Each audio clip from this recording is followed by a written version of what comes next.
Hi, I'm Joe Carbonara, and I'm the editor of Food Service Equipment and Supplies Magazine. The concept of healthy eating seems to be top of mind for most consumers today, and the newly introduced healthcare legislation is only shining a brighter light on it. While ingredients can play an important role in cultivating healthier eating habits, the fact remains that food service equipment plays a key role in achieving this goal. Simply put, using the wrong preparation can negate any of the nutritional gains made through proper ingredient selection. One of the examples I like to use in that all the time is the fact that we all know that broccoli is a superfood, and right up to the point where I deep fry it and I batter it up and I deep fry it and then I dip it in some extra heavy buttermilk ranch dressing. So food equipment, and food preparation are very key in terms of healthy eating.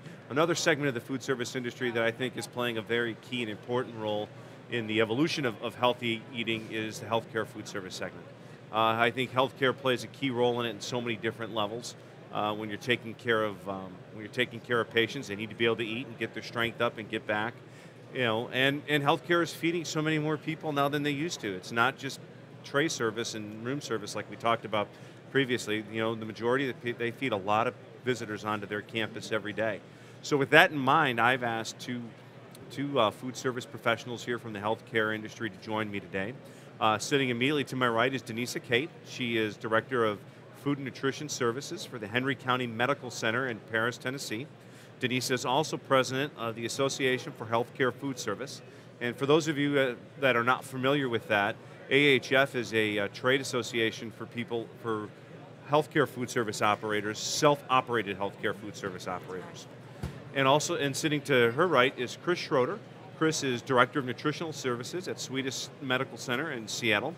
And Chris is a past president of AHF as well.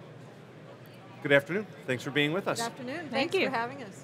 Chris, let's start with you. It seems to me that when it comes to creating more healthful eating and dining options, food service equipment is just really often an overlooked component, in this whole process, despite the impact that it can truly have. Why do you think people look past the equipment in preparation? Well, I think, I have to say that self-operated healthcare food service directors and managers have long been cognizant of healthful food preparations, merely by the nature of the public that we serve. And many of us have training in the nutrition field. And I think we have been cognizant of the role that the appropriate equipment can play in healthful food preparation. I think there might be some factors at play here outside of sort of the food service components. And one of those is that right now in our current economy, capital dollars for equipment purchases are very, very scarce, especially in healthcare.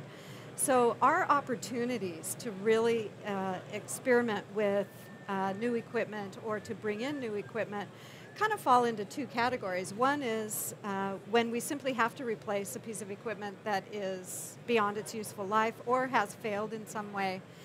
The other opportunity is new construction, and that comes along few and far between. But construction of new hospital is an absolutely fabulous opportunity, not only for the meal service for patients, but what Joe alluded to in the retail areas where we actually do the majority of our meals. Yeah.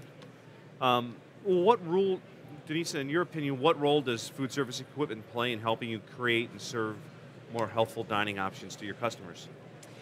Well, I know as a healthcare food service director and a registered dietitian, I'm always looking for ways to prepare our food in a very healthy manner. For years, our operation has worked to tweak recipes and to make them healthier, and equipment is a vital part of that. Using a grill instead of a fryer, not frying your broccoli, steaming your broccoli. Quick baking methods to speed up the cooking process to help the food retain its nutrition and its taste. There's just a great number of equipment out there that's available to help operators prepare their food in a much more healthy manner.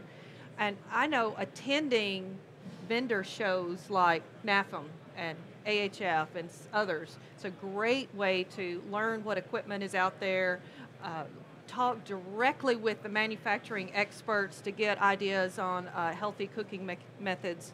I know I learn something every show I attend.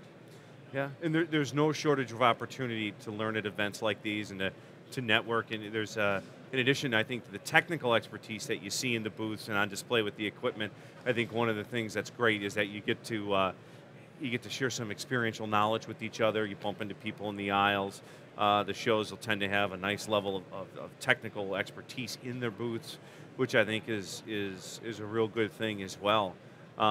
Yeah, I think you guys, it's an interesting position that you sit in, because we were talking recently about how, when operators are looking to incorporate new equipment into their operations, one of the things they need to do is look at things more holistically and understand how it affects everything, right? Well, you guys, I think if anybody probably knows that, it's probably you guys as much as anything, because you have to fit in. You have to fit into the whole plan of the hospital as well, right? I mean, Right. You're not just some part of, you're not just this thing that's over here that's a little different from everybody else. And I would think that the procurement process has got to be a little bit different than your typical restaurant, because they're of singular focus and the hospital has limited funds, right? Absolutely. So if we're weighing against an MRI machine or whether we need a new bun warmer, Right. it kind of Right. talk a little bit about, the procurement process. I mean, is that it's got to be a bit of a different process for you guys.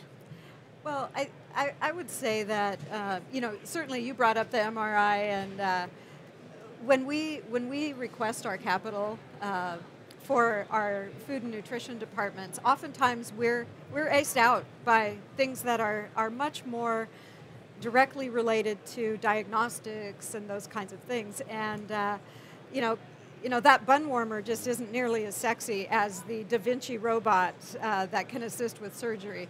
However, we do make a point with our senior leaders about the importance of food and nutrition and helping that patient heal so that they can leave the hospital and return to their life. So. Yeah, absolutely. Now, I guess the other question I have is, given the intent to create more healthful dining options, what are some of the attributes that you're looking for in food service equipment? Well, I would say, in a word, I'm looking for flexibility. I'm looking for equipment that my culinary team can use to create delicious dishes with minimal fat and salt, using the freshest ingredients available, and do it quickly, and in the retail areas, do it right in front of folks so that everyone knows what's in what they're eating. I'm looking for equipment that can be used for a variety of menu items and support a very varied menu, and one that doesn't stay stable as it might in a restaurant.